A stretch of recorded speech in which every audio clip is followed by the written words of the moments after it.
Hello everyone, today we are reviewing the 2025 Genesis GV70. We will look at all its pros and cons.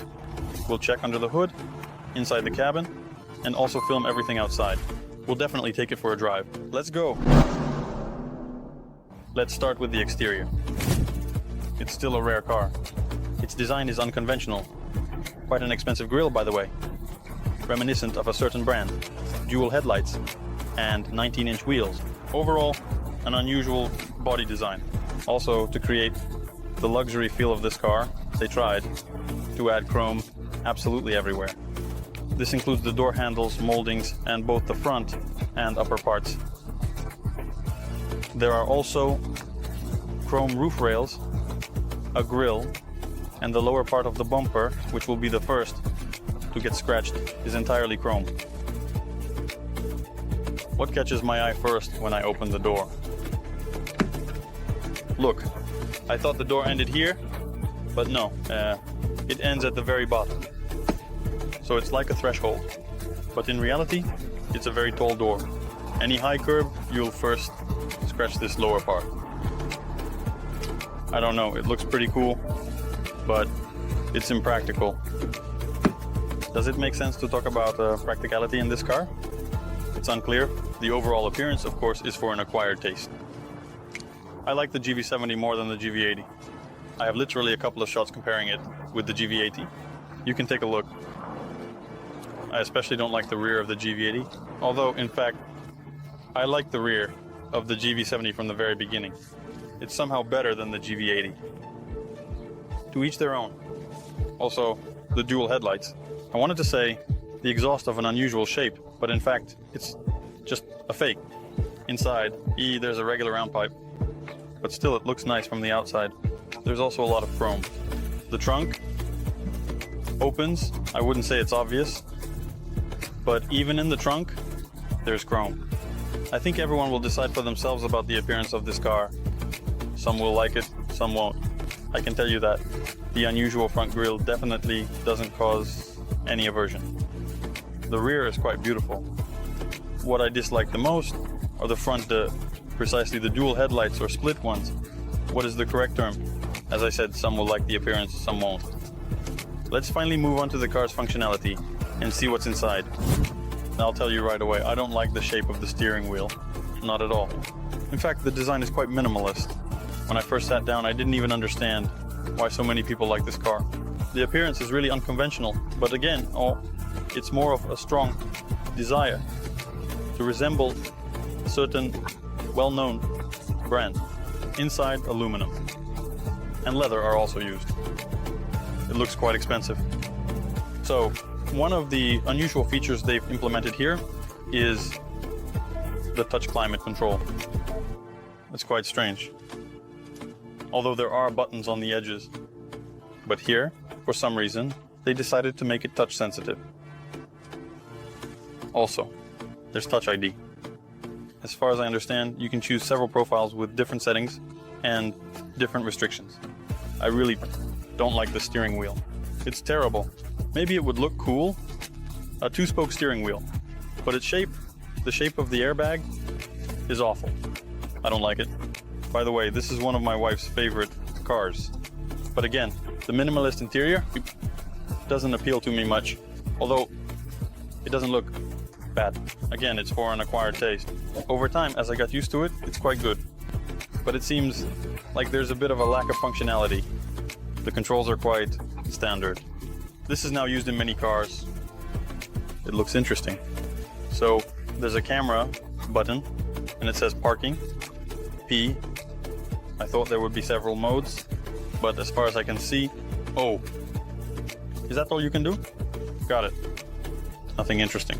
Also, adaptive cruise control. Of course, lane keeping, and all possible modern features.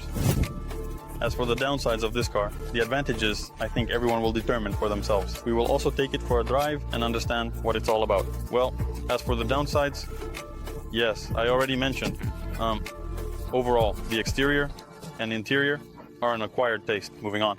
The touch climate control is not very convenient, although in some cars the climate control is integrated into the main screens, and you have to switch between media, climate control, hub, navigation, and everything else. Then you can't open everything at once. You can't both look at the navigation and simultaneously make it a bit warmer for yourself.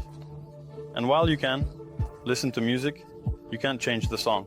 Yes, okay, you can change it from the steering wheel, but in any case, it's a bit strange and it looks unsafe and impractical. Also, in the full package, you can get a heads-up display, music with 18 speakers, and Face ID. They have also implemented Face ID. Wired CarPlay is still the same.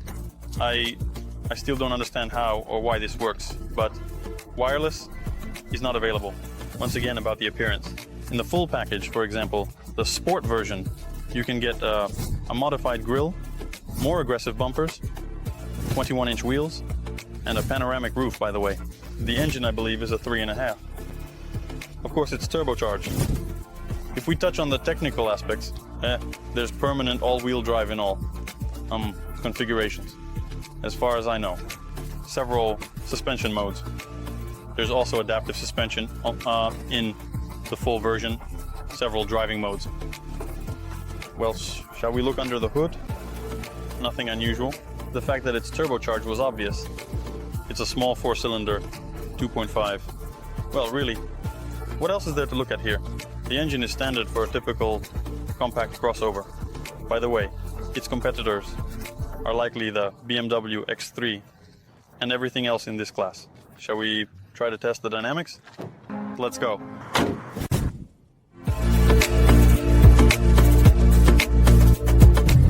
Well, let's test it on rough surfaces as well. I wouldn't say it's particularly soft, but it's quite predictable for its class.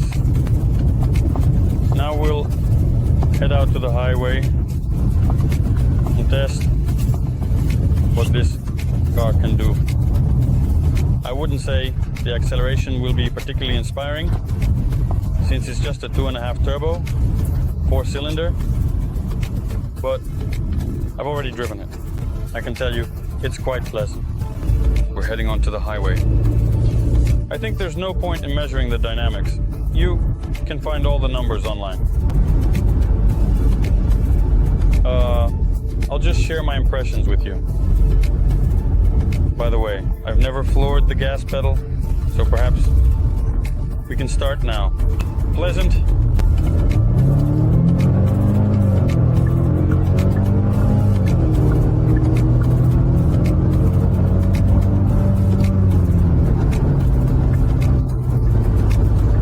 I wouldn't say it's the fastest car I've driven, but you can feel the dynamics. The engine as well. The sound, nothing special. 4 cylinders, turbo. Nevertheless, at least it's a 2.5, not just a 2-liter. All-wheel drive. It wasn't exactly a standing start, but still, overall, the pickup. The gearbox, as usual, slows things down, but there is pickup. Wait, there's a sport mode here. I haven't switched anything to sport mode. Let's figure it out. We don't need snow, but sport. Oh, it immediately adjusted.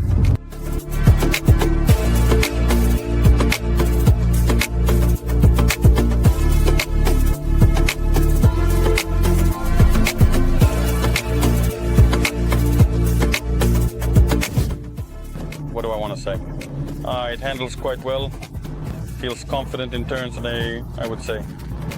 Of course, it can't compare to a BMW with a sport suspension, but still, I was driving on gravel and then in sport mode on the highway. It takes corners well. For its class, acceptable. Whether I would buy such a car or not is irrelevant to me because I already bought it. But my goals are a bit different.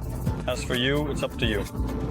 Try taking a ride in the car, take a test drive, rent the car somewhere, or just sit in it at the dealer.